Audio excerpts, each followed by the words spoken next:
Hi, and thank you for joining us on the Holistic Health Hour. We're the Practical Practitioners. I'm Kendra Becker-Musanti. And I'm Tara Hood. And we just wanted to remind you that this is autism. We're focusing this month a lot on autism and developmental delays. September, our back to school month, when we have a lot of sick kids, a lot of new diagnoses. And today our guest speaks exactly to that. And Tara will tell us a little bit about our guests, and then we'll get right to talking because we've got a lot to say. Yeah. So tonight we're joined by author Jennifer Giustra Kozek from Healing Without Hurting, and she's going to present to us her story of exactly that, how going about healing from ADHD, apraxia, and autism, and the tidbits in her own journey with healing her son, and what to look for as parents with children back in the school system. So thank you for joining us. And Jennifer, thank you for coming tonight also. Thank you so much for having me. Yeah, it's great.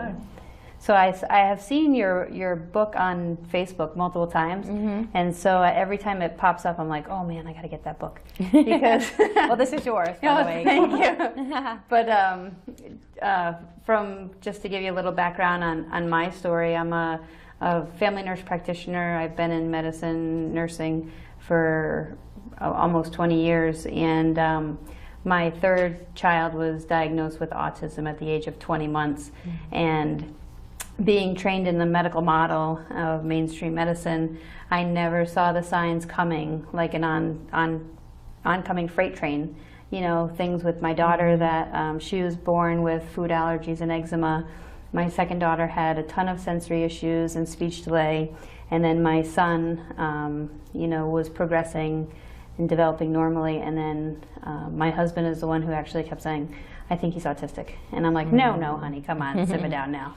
And he was right on the money, and being in that mainstream model, you know, it was just, no, let's give it some time, you know, like I had the whole mantra going in my head, but at the same time I'm thinking, no, he knows, he's right, I know it, I can see it in my own kid, I know what I know.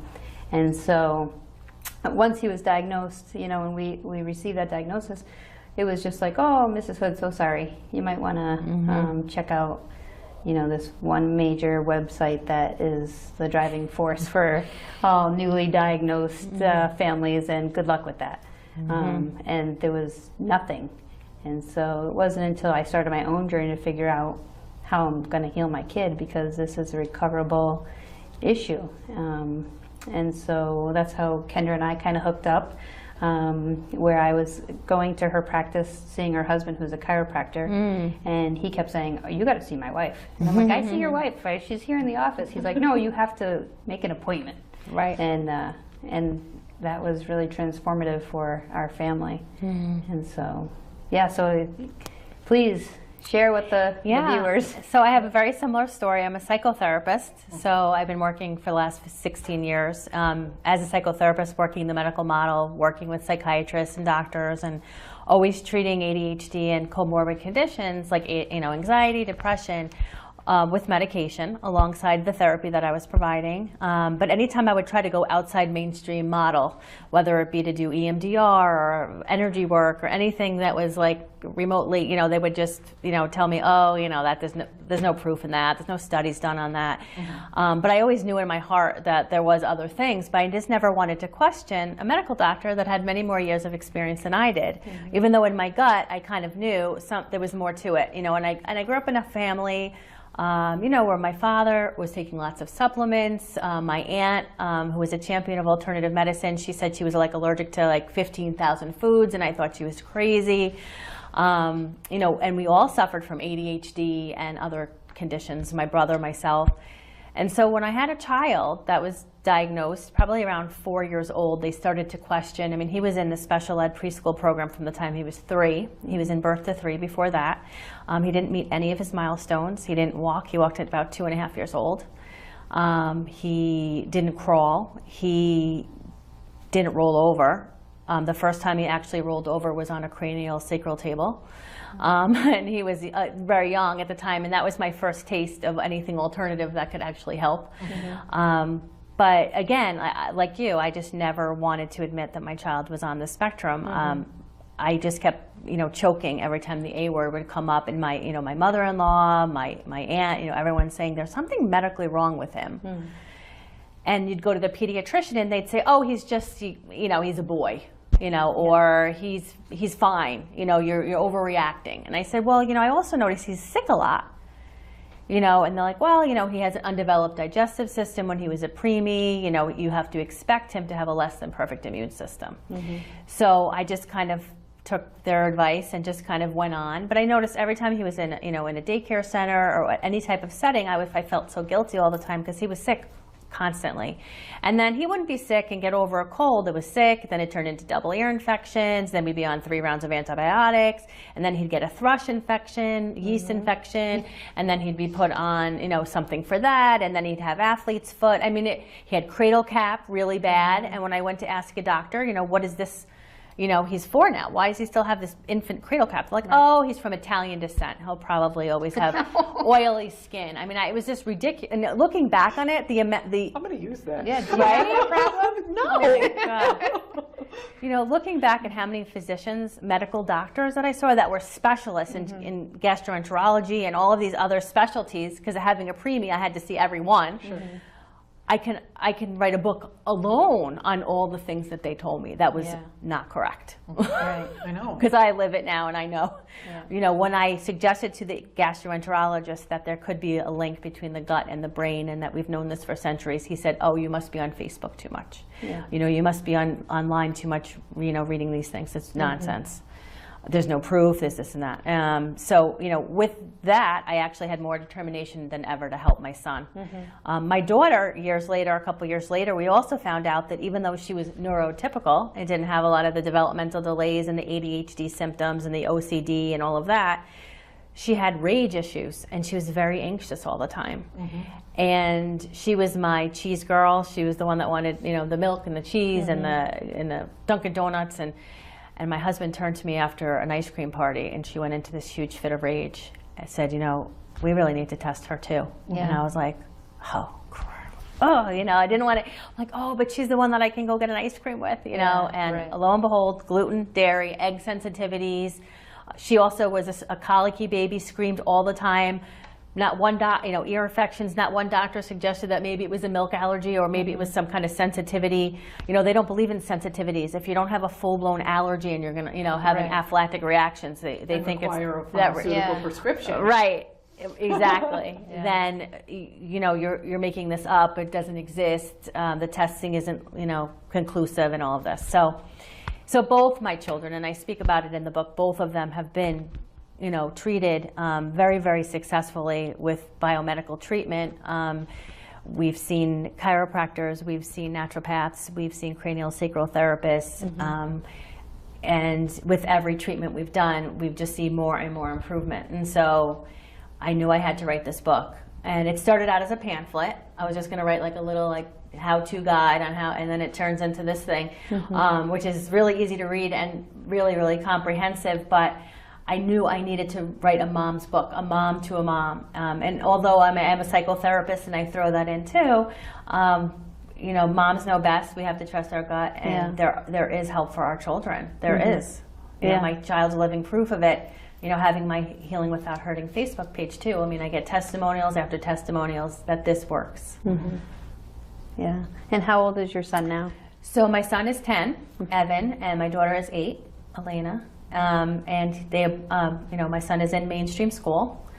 He does get some services and some support, but other than that, he was a child that going into kindergarten, they were going to have to give him some kind of electronic device to communicate. And now he's writing little short stories and participating in his classroom, and there was no need. Like, we started the program or the protocol kind of around that time, and like within a year, like there was no need for that device anymore. Right. You know, he was starting to speak in full sentences where we hadn't gotten much language from him, and if we did, it was very jumbled up, and we couldn't understand him at all. He was 4.5, and you look back at videotapes of him and stuff, you couldn't make out anything he was saying.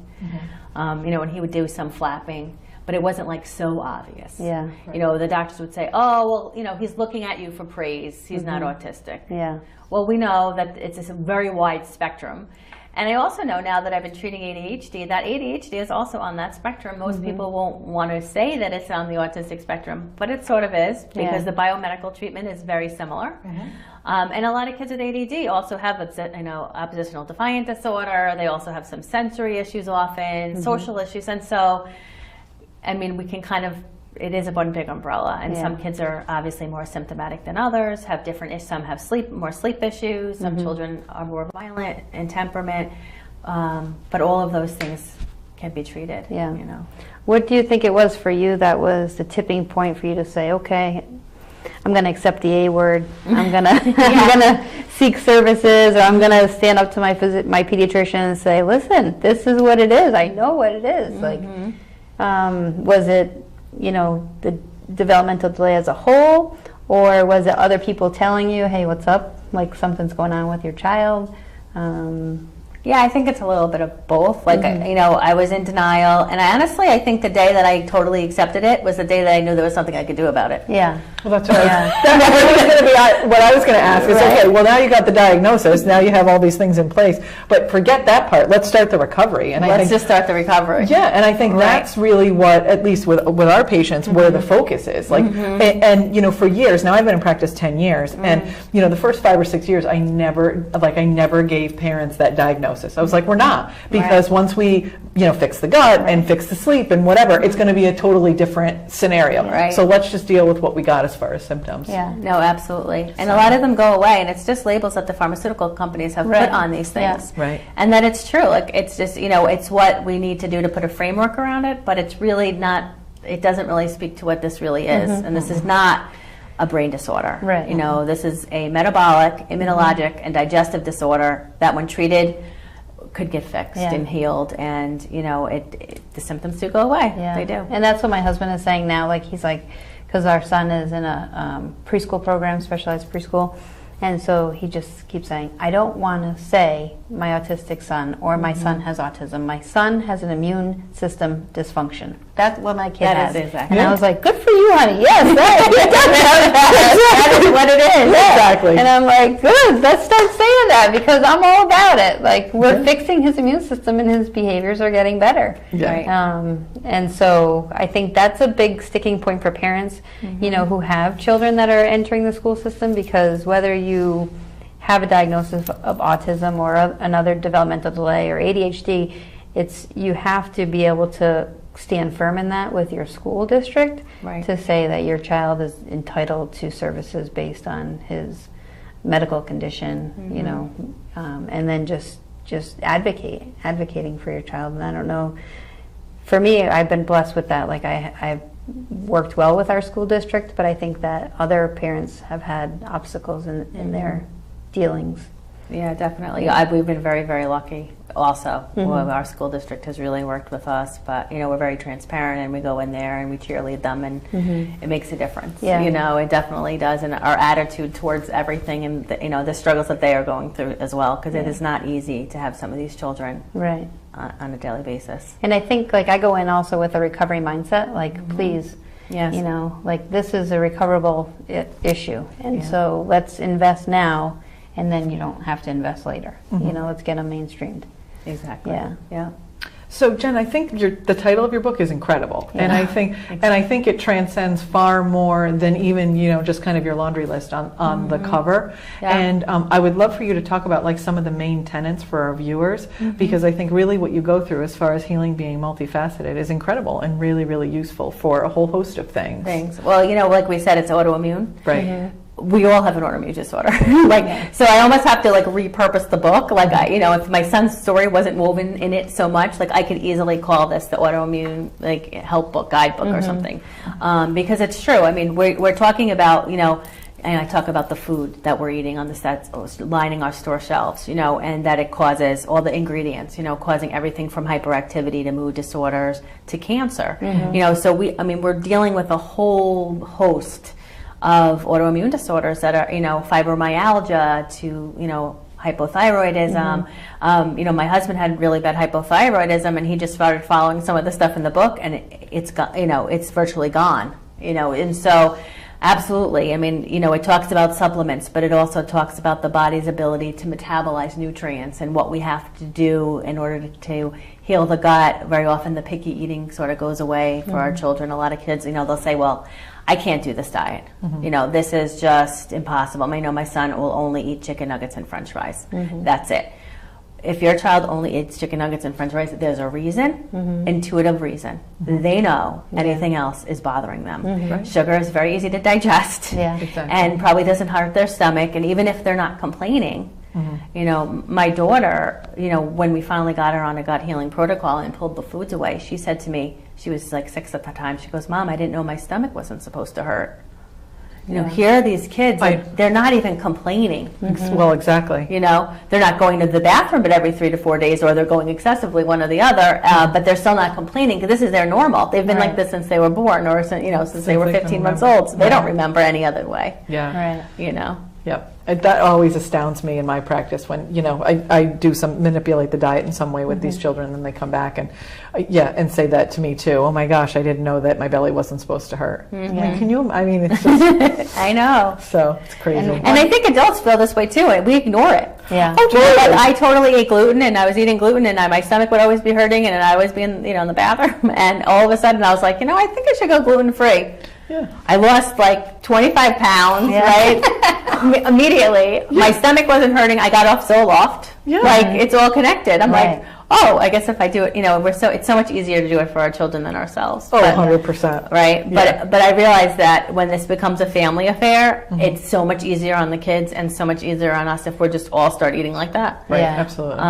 And, you know, everyone benefits, our health benefits. Well, exactly. You know? And there's an accountability in your family, like in your team. You know what I mean? Exactly. So it does make, and that's what well, Tara, you lost a bunch of weight when you went gluten-free too. Yeah. I was like, that's it. I'm going to start eating gluten again so I can then lose a bunch of weight. I've had it with you people. But I mean, and everybody, that's what people keep asking me. They're like, oh my gosh, Tara, you look so great. What have you done? I said, I stopped eating foods that hurt me. It's not rocket science. And they're like, well, how do you know that they were hurting you? I said, I got tested because I was so used to feeling how I was feeling, getting up every day, getting dressed, going to work, feeling how I'm feeling, that I didn't realize that I too am affected by the standard American diet until I got off of it and I lost a bunch of weight. And they were like, that's all you have to do. I'm like, pretty much. Yeah, exactly. Pretty much, get tested. Oh, and then I started feeling better, and then I could exercise.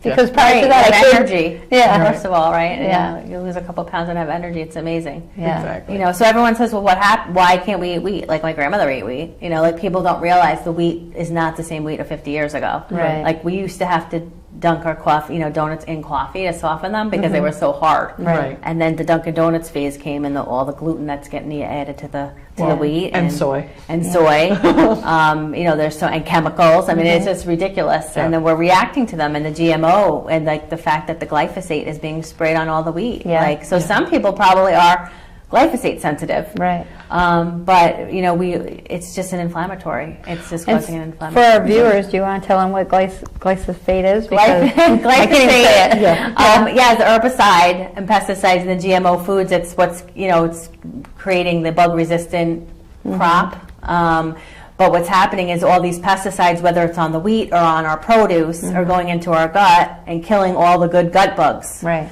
So pesticides are pesticides. They're killing pesticides on our fruit, but they're also, you know, not only is it a chemical base like Agent Orange, which is basically, you know, known to cause neurological issues, but then on top of it, we're killing all of our good gut biomes with these pesticides, and we're wondering why we're all having autoimmune disorders all over the place. Right. And if you look at autism and apraxia and ADD and ADHD and this whole umbrella, and we call it a complex immunological, you know, dysfunction, then you know if your gut is your first line of defense, it's a huge issue. So absolutely. So for shifting gears a little bit, for as a psychotherapist, now if you focus mostly on these kids with ADD or ADHD, how does that work from your perspective in changing the treatment? Because I'm assuming a large majority of the population that they get treated with is with stimulant medication. Yes. And so getting parents on board to kind of see the effects of ADD, ADHD, and how to manage that more. Manage it. Well, I left the psychiatrist practice. That was the first thing. Yep. And now I work with 2 chiropractors, a naturopath, an acupuncturist, and 2 massage therapists in my practice. Wow. So I've completely shifted focus. Yeah. There are a couple people in my practice that are still on meds, but my goal is hopefully to do enough therapy and or get them enough education, get them to the naturopath. A lot of them will admit, will agree to go, and then they go, "Wow, I didn't realize." I had a 44-year-old gentleman who was so depressed and he was suicidal, and he had the most beautiful family and a great relationship with his wife, and I said, "You need to see the naturopath. Something is going on, like biologically, like." He had been on cholesterol lowering medication for 3 years. Nobody ever retested his cholesterol. I mean, first of all, his cholesterol wasn't even that high to begin with now with the new standard of what is a healthy cholesterol. But this guy's cholesterol was like 125. I mean, it was just ridiculous. Yeah. I mean, and the brain is mostly fat. 60-80% fat. So when our cholesterol, no wonder it was affecting his neurological stance. And so, I mean, as simple as that. Where are the doctors picking this up or noticing that this is an issue? I mean, this is just one of the million things that this guy could have been suffering from. For others, lo and behold, they have. I noticed my client comes in with asthma, asthma inhalers, and I said, you need to go see the naturopath. Dairy sensitivity, 99% of the time, right? I mean, if you're not working in a chemical plant, it's dairy. And it's amazing like how even if we don't have cut out the meds altogether, but we can really reduce our dependency on them and live a healthier life. I mean, isn't that what we want to do? Not be dependent on it all the time. So back to your question, yes, a lot of my clients have transitioned, and now that I'm working with a naturopath, a lot of my referrals are also coming from that mindset of people, which makes that. And then in the meantime, I do a lot of speaking to other clinicians. I work a circuit all over the country, actually, that to educate professionals, OTs, PTs, therapists, everyone, on things that they could be introducing to their patients and clients that they wouldn't think before. So Awesome, good for you. Yeah, that's great. So let's switch gears a little bit and talk more about some of the anatomic stuff. Like, do you kind of address with your patients, low tone and tongue tie maybe and those sorts of things? And do you offer some counsel around those issues with your clients? Sometimes. I mean, more often I would refer them to an occupational therapist. Got it. But I do work. I have a couple that I work with, a speech therapist that I work closely with, and so depending on what the issue is, but if it's more medical and that way, I would usually refer them out. Got it. Yeah. And what about sleep? Let's talk about sleep. Yeah. All of us can't sleep, right? No kidding. Sarah and I have some of our best talks at 5 a.m. It's all good. Exactly. I've learned a lot about what sleep disorders are, and it's not what they tell us that it is. Right. So when a child has a sleep disorder, which a lot of the population of kids on the spectrum, a lot of them aren't sleeping. Some parents report, it was after that, MMR vaccine, or it was they never slept, or, and what we find is a lot of times that we have to look for underlying causation. So do they have issues with their cortisol levels? Do they have issues with their, most people don't recognize that you can test these things, that you can test your neurotransmitter levels through a simple urine test. And then coupled with genetic mutation testing and other things, we can really get a good story as far as what might be going on there. Some kids are eating too much protein at night. That could be causing a sleep issue. Sometimes it's a mineral deficiency. Magnesium deficiency is very common in these kids because they're not metabolizing their nutrients well and they're not eating well. So you have a combination of things going on, or their body's not absorbing it well because of a gut inflammation issue. So we really have to look. There's oat testing and other things. We really need to figure out what is their nutritional status, like going down, could they have a nutritional deficiency? Food sensitivities are often a root cause of sleep issues. Right. So there are so many things to investigate that most doctors really aren't going that deep. And even melatonin may be helpful for some people, but also could have some side effects. And so we have to figure out, well, what are the deficiencies? Is it tryptophan deficiency, or is it a vitamin B deficiency? Like, why isn't the brain making melatonin naturally? Like, what's going on? So, everyone wants, especially in a child, right? Especially in a child, everyone wants this quick fix, though. And it's not always a quick fix. Like, it's like, well, what kind of essential oil? Yeah. It's like, well, essential oils are fantastic adjuncts, but if you're not still addressing, a food sensitivity, or, you're still not healing the body. To some degree, it might be helping the body, and in some cases, some of them do have very medicinal properties, and you probably are helping the body in certain ways, but still not really totally addressing the core issue. Yeah. So again, there's so many things we can do for sleep issues. And a lot of also therapies. A lot of my clients, or a lot of people, will do neurofeedback and on all of these other types of therapies that really do also help with sleep tremendously. So there's so many things we can do. Chiropractic care. I didn't know my daughter had colic really bad that I could have taken her to a chiropractor and it would have really helped her a lot. I didn't know.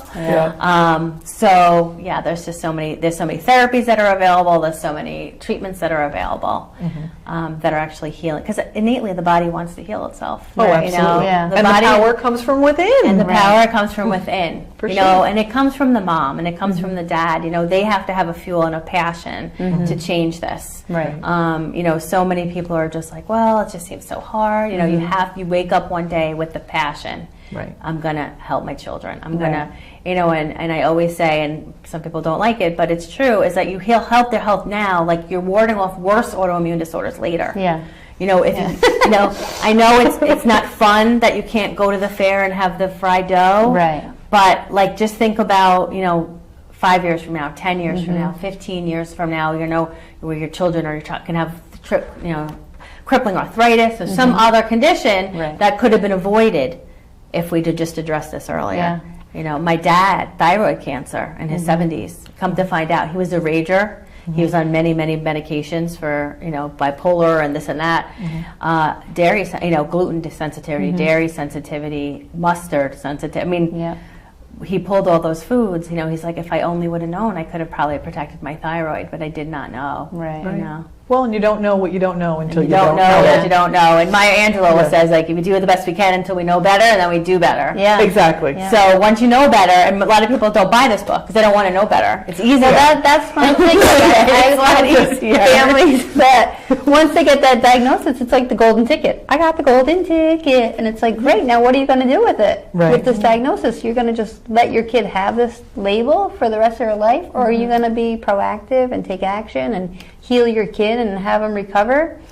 And it's like, well, no, I'm going to have the school make a specialized program for him. Right. And I'm like, what? Well, come on. And it's the same thing. I'm on an autism webinar. I've poured my heart and my soul into 10 hours of coveted information that people pay a lot of money for in my practice. And I'm like, here's the diet, here's the lab, here's the therapy, here's the this. And they hang up halfway through the call. It's like too overwhelming. It is overwhelming. It is. It is overwhelming. It is. It is 100%. But the only way you eat an elephant is one bite at a time. Well, you just have to start. 100%. And you and I have talked about that. It's like you have to have your aha moment, and you have to get in and you have to dig deep, and you have to pull one layer at a time. So, or you're right. It's just how it's going to be done. You can't, start throwing stuff at a wall and hoping something sticks. So. Sticks, exactly. Right. And even if you start with taking away processed foods and red food dye, Right. I mean, I know a lot of people that do that. They'll start with a Feingold diet. Right. And for some kids, it's all they needed. Like they just needed to take all the processed food out of their life, and all of a sudden they started feeling a lot better, and their symptoms disappeared.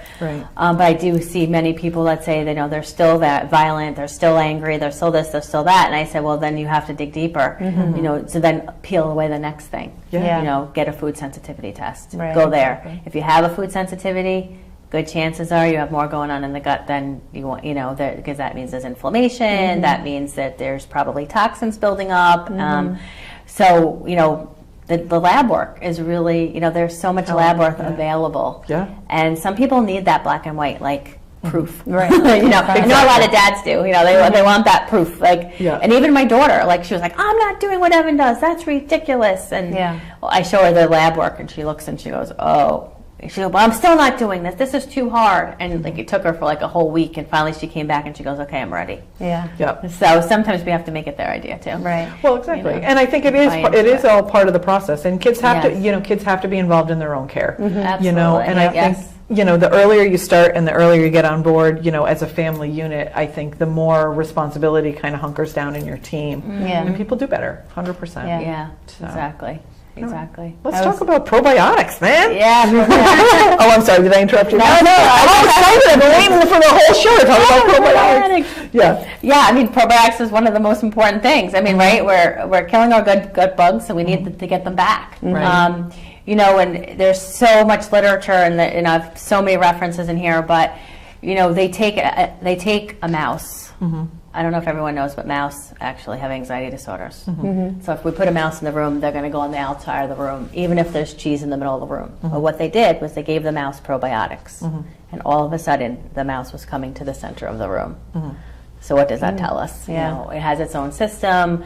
We need the good probiotic. A good probiotic is not going to be in your CVS shelf. It's going to be in the refrigerator at a health food store. You know, we look for ones that don't have any dairy in it. There's so many easy recipes to make fermented food, and that's another way to get the good, you know, kombucha and other things to get the good bacteria in there. But it's so important. It's one of the fundamental things. You know, people say, well, what's 2 things I could do? Get on probiotics and get on a really good vitamin, whole food vitamin to start. And then, of course, we want to work on the diet and get these kids eating healthier things. But for right now, you know, and pull the processed food, you know. Yeah. So, yeah, probiotics. Yeah. Do you talk about in your book about like strain-specific probiotics? That is a complete obsession of mine right now. It is. Where you look at a specific strain, you know, because now, like you said, there's tons and tons of research about even Medscape. Like the last couple of weeks, I've gotten several, in my email list. Things will come up about the importance of balancing the gut microbiome. This is on Medscape, the gut microbiome, specific strain probiotics for this, that, and the other thing, which is just something that is an absolute passion for me, because I do think, you know, you can kind of look at the whole spectrum and, okay, so if the gut's out of balance, let's use these specific strains for gut healing. But if we're having rage issues or sleep problems, you can add in different strains.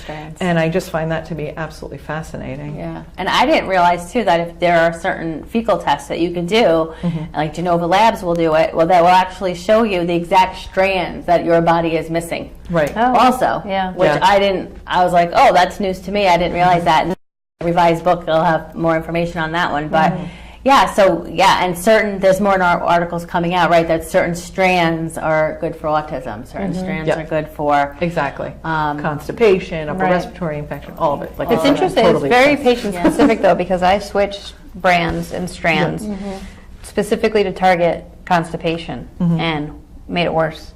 Well, sure, because everybody's different, for sure. And I was like, okay, let's put that back in the fridge and get this one back out. Exactly. Let's fix the gut and clean it up and get started again. It's like, you know, unfortunately, sometimes in dealing with autism or any autoimmune disease, it's 2 steps forward, 1 step back, and then you're regrouping and going again. Oh, absolutely. But even, I mean, case in point, so I have 2 kids, and they've been on and off sick for the last 3 weeks. And in general, that my kids are pretty healthy. And I mean, the same process went on in my house, including with strain-specific probiotics. I started, this works every time. This didn't work for either of them this time, so I had to switch to something else. And so, but I think that is part of the process. And I think that if you're not, you know, invested 100%, because I think it is easy. You're overwhelmed. You have a whole lot more going on. You may have other children in the home, your job, your life, whatever. It is easy to say, well, he's happy, you know, he's in good shape. Right. You know, he's getting services at school. Right. To be able to, you know, say, you know, I've got this covered, when really it is so multifaceted. It's multifaceted. There's so many layers to look under, so many rocks to investigate, and you know, what the most important thing to take away really is that everyone is bio-individual. Yeah. So everyone's like, well, just tell me what to do. And I always encourage people throughout, see a naturopath. Get a team of doctors. Like, you might be with one naturopath, you might have to switch, like at some point, because they'll get you so far, and you need to I said, trust your gut, but you need a team, like just like you would at any medical problem, Right. and because it's not one size fits all. It would be nice, you know, and I see on these mom chats on Facebook all the time, the moms helping the moms, and it's fantastic. But I'm always like, go find a doctor. You know, especially with like things like detoxing, like so important. Like we need to know that the bowels are moving, that the kidneys and liver can handle a detox, and we don't just throw someone into a heavy metal detox without help. And that, you know, all these other systems should be a go first. You know, and I didn't realize that. You know, my naturopath was very, very methodical, and she's like, oh no, we do this and then we do that, and I was like, but we really need to get these metal out of him, and she's like, not yet. Right? That's the conversation we always have.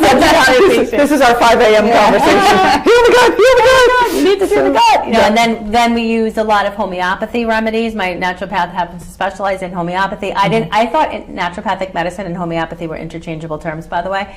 A lot of my patients do. Right? It's okay. It's all part of the process. I went to the second, not linear. It's not linear. I went to the second naturopath, and I'm like laying out all the homeopathy, and he's like, okay, thanks, like, you know, and I was like, oh, you don't want to see that? Like, he had no idea really what any of it did.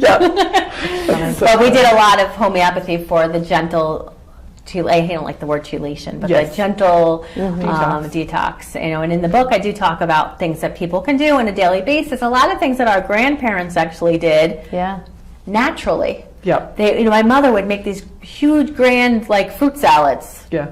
It detoxes you. I don't know. Fruit salad, you know, like just, you know, my mother would, you know, my grandmother would have like tea, you know, hot lemon water in the morning, and I'd be like, what is she doing? Exactly. You know, she would eat cloves of garlic when she wasn't feeling well. I mean, like, this is all lost knowledge. The thing is that our doctors knew it, our ancestors knew it. This is not new. Everyone's like, oh, where'd you get all this pseudoscience? Hello, this is the medicine. Traditional medicine. This is the medicine that our doctors were treating before pharma. Exactly. And it was tried and true. They knew about dark shade vegetables causing issues in the liver. They knew that milk of magnesia, which was originally magnesium, would help with, you know, stress, would help with constipation. Muscle joint pain. You know, they used terms like bound bowels and deranged minds, but basically they were saying the exact same thing 150 years ago. This is lost because the pharmaceuticals come in and write the textbook for the doctors. They are so uninformed now. It's sad, and it's not because they're bad people or that they're bad they just don't know. They think that you cure ADHD with a pill. They don't realize. A pill that was developed in another country where the people of the other country wouldn't give that pharmaceutical to the children to their children in their own country. So they sold it to the people in the U.S. Exactly. It's crazy. I mean, really. It's crazy. And we don't realize, too, that all medicine comes from the plant. Well, and then they bring it to a factory, and they add a whole lot of chemicals, and a little blue pill comes from it, and they call it medication. Just go back to the plant, the root, the stem. Would be a lot healthier. No side effects. Eat the root. Eat the root. Eat the stem. Eat the flower. You know, dandelion. Like one of the most amazing. My grandmother used to cook with it all the time. Make soup. Liver detox. Natural. Easy. You can eat it as long as it's not full of pesticides from your front lawn. And it's one of the best things for you. So it's just interesting. You know, people are starting to wake up. I think we're starting to recognize that mainstream medical model is sort of failing us. I know as the prices continue to increase on these pharmaceutical medication, it starts making everyone go, huh. We were just watching the CEO from the EpiPen. In 2007, she made $2 million or something like that per year. She's had a 637% increase in her salary. In 2015, she was at $18 million a year. Wow. And so she was before Congress doing this, and Congress is reaming her. You know, they were saying, what have you done to deserve this salary, this increase? And she's like, we made a medication. You know? It's just gotten ridiculous. And then the food companies that are, you know, basically in the pockets of the pharmaceutical, there's absolutely no reason to get us well. There's so much money in us being sick. 100%. You know, there's so much money in the amount of people that have cancer now, the younger and younger and younger. And so they can, you know, the cancer drugs are probably one of the most lucrative of all drugs, you know. This is interesting. You'll appreciate this. So I recommend a lot, and I don't know if you talk about this in your book, but hyperbaric oxygen therapy. I speak of it, Okay, and I don't offer that in my office, but I do use I have a friend who's a practitioner who has a chamber in his office, and so we cross-refer quite a bit. So there's a hyperbaric oxygen chamber locally but they won't put autistic children in there. The patient base for that particular chamber is radiation necrosis from cancer therapy. Wow.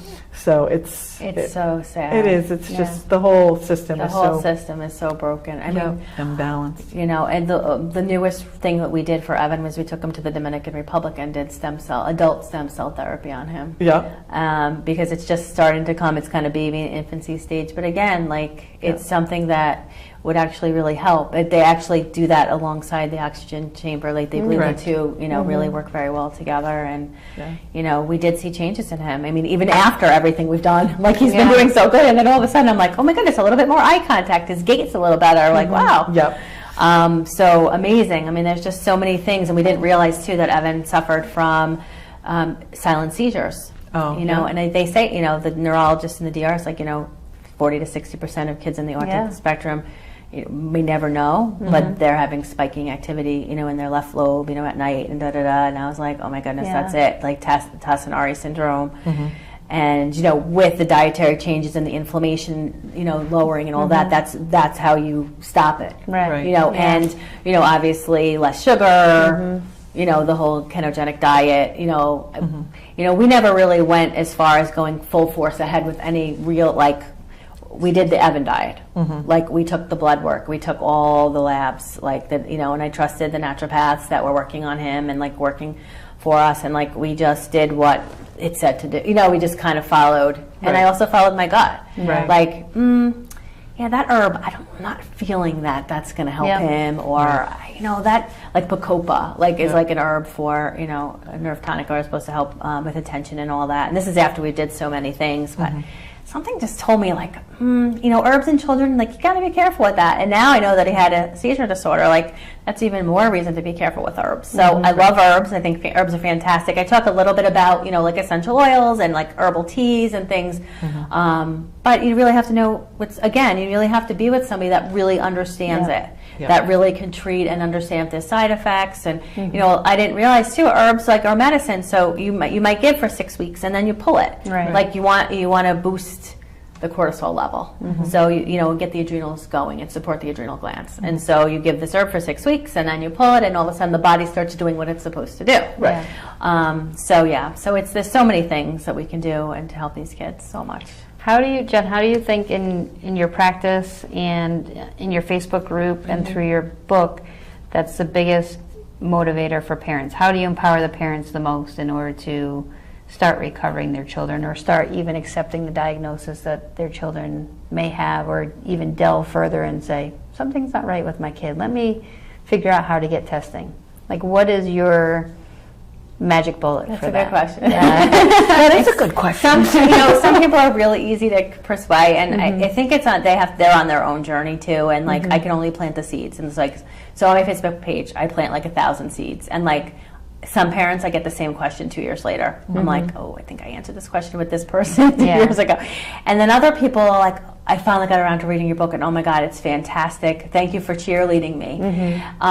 Some people call me, you know, or make an appointment, and they say, you know, how do you know, talk me into this? You know, everyone needs, you know, everyone needs a little something different. But I find that, like, you know, giving people hope. I mean, that's the whole book, right? It's to give people hope to understanding that you can do something about this. Like, this is not, like, just because the doctors or the teachers or something came to you and said, you know, you'll get over it. Like, just like kind of what you said, like, you'll get used to this. You know, it's really hard in the beginning, but, you know, you'll grow into it. I'm like, no, I'm not growing into anything. And I personally have an issue even with, like, wearing, like, any type of autism jewelry or anything. Because I'm just like, oh, no.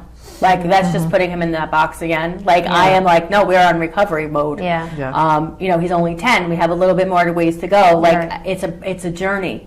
You know, most of his improvements were like probably within the first 3 months. And then we see little glimmers of changes of, you know, and little things. And there's more. There's always something else. I'm always investigating. I'm always like obsessed, learning about the next thing. You know, what else can we do? But really hope. I mean, you have to give these parents hope, and you have to give them little, because it's true, they get too much information at once. Sometimes it's too overwhelming. They like Facebook because it's like everything's in memes. Like, right, you have these little sort of like, do this, like, oh, this, you know, this particular essential oil helps with it. They can handle that. some people need it broken down. It's also resources. It's, you know, it could be more expensive to do this like this. And people say, I can't afford it. I say, well, this is why you seek out naturopaths that will work with you.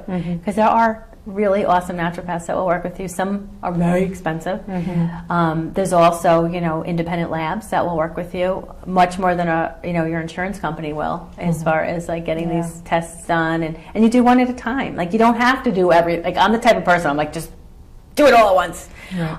But sometimes you can't for different reasons, and they should be patient with themselves and do one thing at a time and do what they can, you know. But doing nothing is not helpful. Do something. You know, do something, even if it's small. Because what happens is you do something, and all of a sudden you go, that helped a little, and that's what motivates you. When you start to say, wow, that really did help, and then all of this, little by little by little, you keep building on it, and before you know it, you turn, you go, wow, we've made a lot of progress in 5 years. We realize 5 years has gone by. Well, and it's not linear. It's not linear. You know, and because a lot of times what I see with my patients now, my favorite patient population to work with are the newly diagnosed autistics from 2 to 5, because to me, I'm like, it's like a sponge, you know, it's ready to soak up all the juice. So those are my favorite, you know. I certainly love the entire, kids on the entire spectrum, but that's my favorite. So, and what happens with those kids a lot, because their brains are still developing so rapidly, is you do several things in a row, and then maybe you wait, or maybe you try something else, and a lot of times you can circle back, and then you'll see different results or different improvements based on where that child is neurodevelopmentally. Right, exactly. And I think you're absolutely right. You know, that gives patients hope, and it also gives them a little bit of familiarity. You know, well, it's been 18 months. Let's retest this, or let's try this again, because this is going to give us a different level of results, because, we're dealing really with a different kid. Right, exactly. So. And it changes, and hormones change, and you go through puberty, and that's a whole other thing. And there's a really cute picture about recovery, and it was like recovery is like an arrow going this way, and then it like makes a lot of squiggles. Exactly right. And that's really what it is. There's so many times I wanted to just throw this thing out the window, and I'm like, like, what am I telling people? Like, this is a bunch of BS. And then I go, oh, wait a minute. No, it's not. But it's very frustrating, and it can be hard, because you go through all these things, you spent all this money, you do all these things, and then all of a sudden you're like, and then sometimes it's just them being a kid. Like, me and my husband have to check it to ourselves all the time, because I'm like, all right. Like, we're like, my husband's like, fix him, and I'm just like, because he's being emotional. I'm like, but he couldn't get his thing that he really, really had his heart on. I'm like, is this just being a kid? Like, I feel like sometimes we overanalyze these poor kids. My husband and I we're going through potty training right now, and so there's been several occasions where my son will wake up with a dry diaper, and all of a sudden we're in panic mode. Oh my gosh, he's dehydrated. Oh my gosh, I wonder if it's one of the supplements we're giving him. What is going on here? And then you sound like me. And then we try to put him on the potty to go. He won't go, and then we let him be and do his thing, and he'll pee everywhere. And I'm like, oh, that's just normal. We're in the midst of potty training. Right. Yes. Exactly. Well, I mean, we all do that. I mean, you and I talk about that regularly, that it's just, as parents, especially in healthcare, like, if you weren't so worried about wrecking your kid as a mother, I think we would take what they did, much lighter in life. But everything is like so epic. Is that this? Is that that? I mean, we all do it. We all do it. Always the self-esteem, like, oh, the guy he didn't invite him to the birthday party. Right. Half the time it's our own projection, because we weren't invited to our birthday party or something. Right. As a therapist, that comes out once in a while when I'm in my clear head, and then most of the time I'm in my mom head, and I'm like, oh my God, why didn't he get invited to that birthday party? Exactly. But even with my kids who are, neurotypical, I can certainly see spectrum behaviors in both of my children, with too much sugar, too much wheat, not enough sleep, their supplements are off, and so like I said, I wrote this big webcast, right? And so the first webinar is about, symptoms, like what you would see under the autism umbrella, and I wrote it late at night, which was not good for me, and I'm like, we all have, like everybody in my house, we all have this, you know what I mean? And I think that's, and that's a really good point to make too, for parents that have neurotypical kids that are struggling maybe with one particular behavioral issue, is that, certainly, teasing out some of these things, the gut, the food allergies, only can enhance the quality of your child's life, period, across the board. Right, and of our own. Because I think, honestly, I really think we're all on the spectrum. I mean, how many people are taking anxiety medication and sleep medication? They're on the spectrum. Of course. Like, they have issues, they have probably something going on. I mean, obviously I'm a therapist too, so I realize there's trauma in people's lives and other things that you need therapy for. Right. But so many things, it's such a great marrying of the two, between like traditional therapies and nutrition, wellness. I mean, it's the body, mind, spirit thing. And it is a lot about your attitude. Right. If you have the attitude like, I'm going to get my son better, he'll get better. Right. I really, truly believe that, because then you're also telling him that he's going to get better. People also say, do you ever tell him, like, he has autism? And I never usually use that word per se, although he knows he's in like some classes with some kids who have autism. But I say, Evan, you are a special gift. I'm like, we're all like somewhere, and where you have some struggles and we're working on them. And, I mean, there's just so many nice ways of saying the same thing again, because it's the label. Right. It's just the label. And Yeah. he says, well, am I autistic? I said, well, you know what? We're all on this kind of spectrum. You know how your sister always yells all the time? Well, she needs a diet too, and I was really anxious all the time. So I think when we make it a we thing and not a you thing, Right. The kids are much more receptive too of getting the help, because you say it's an autoimmune disorder, Yeah. Right. because that's really what it is. Yeah. And when you say, we're all kind of suffering with it in one way or another, and we're all going to help ourselves, we're going to help each other. And now they go into the grocery store and really, really loud in front of the Lunchables. I can't believe anyone would buy their children that food. My middle daughter says, "Oh, Mommy, remember when you used to buy me those?" And I go, "Yeah, you hated it." And she's like, "Oh, I did? I think I would like it." I go, "Absolutely not. Mommy's not buying that for you." I said, "That's garbage." That's funny. And they all have senses of humor. Yeah, Evan will go buy like the Gatorade and he'll be like, "Mom, Yeah. I think I'm gonna have some." I'm like, Yeah. So That's funny. Yeah. It is, but you have to. I mean, I think you have to laugh. You make a choice. You can Yeah. laugh or you can cry. Well, exactly. And you make meaning from your pain by doing something about it. I mean, Right. I find that that's a big thing. Like there's people that get stuck in their fear, and then there are people that are actors. Like Right. they'll just act on it. Yeah. And we want to, my job as a therapist too, a lot of times is just to kind of coach people to get them into the action phase, because it is paralyzing when you first get a diagnosis. It Yeah. could be very paralyzing. Sure. Then you go, oh my God, like this is so overwhelming, or I can't do it. But they can do it. They just have to get out of their fear. Yeah. And that's sometimes it takes some people a little longer to do that. Right. Yeah, my husband and I, after our son was first diagnosed, it was a few months into it, maybe 6 months, and we found a conference out in California, and I said, "Oh my gosh, there's a conference like in 2 weeks that I just found. I want to go to it." And he was like, "Are you kidding me? We got this in the bag. Like, we're on the road to recovery." And I said, "We've only been doing this for 6 months. Like, this is just the beginning. We need to go and get educated." And he was like, "Oh, okay." And then after when we were there, he's like, "Oh my gosh, I'm so glad we came, because we really don't know a lot." You think? Yeah. Like, this is only the beginning. We're always learning. I mean, I Yeah. wrote the book. I learned people on Facebook. I learned from chat room. I mean, I learned from the moms of my clients. That's who I learned from. Yeah. Right. They're like, "Oh, this supplement really worked for my son," and I'm like, "Oh," like Googling it right away. It's Yeah. like I'm always learning something. We always can learn something every step of the way. But I think if you don't keep that kind of mindset, like even as a provider, you get stagnant. And I think you Right. do a disservice, both to your patients. clients and to your own kids, Yeah. if you Yes. kind of get stuck in it. Yeah. Because I know, I struggled myself a little bit with burnout. And so you end up doing the same thing, across the board. And you're like, wait a second, this is so not right. And so you have to go to a conference that Yeah. amazes you, or you speak to somebody who Re-energizes you. Yeah, exactly. So you can kind of reshift the focus. It's all the same. Exactly. Well, Jen, thank you so much for. You're I can't welcome. believe an hour has flown by. I know. No kidding. Yeah. That was fast. If you want to show people, our viewers, your book and where they can find you, and So this is the book, Healing Without Hurting. It's available at Barnes & Noble and Amazon. It's everywhere. My Facebook page is Healing ADHD and Asperger's Without Hurting on Facebook. Awesome. So, and it's healingwithouthurting.com if anyone wanted to check out my website.